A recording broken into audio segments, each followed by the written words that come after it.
To run Drupal on your local machine, follow these steps. Install a local server. First, you need a local server stack like XAMPP, WAMP, or MAMP to run PHP and MySQL on your computer. Download and install one of these packages, which will also include phpMyAdmin for database management. Download and extract Drupal. Go to the Drupal website and download the latest version of Drupal.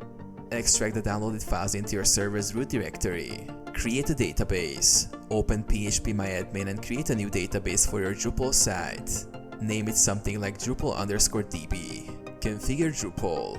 In your browser, go to the following link. Follow the on-screen instructions. Choose your language, select the database type as MySQL, and enter the database name, username, and password. Complete the site setup process, including configuring your site name, admin account, and email. Access Drupal. Once the setup is complete, you can log in and start building your Drupal site at http://localhost/Drupal.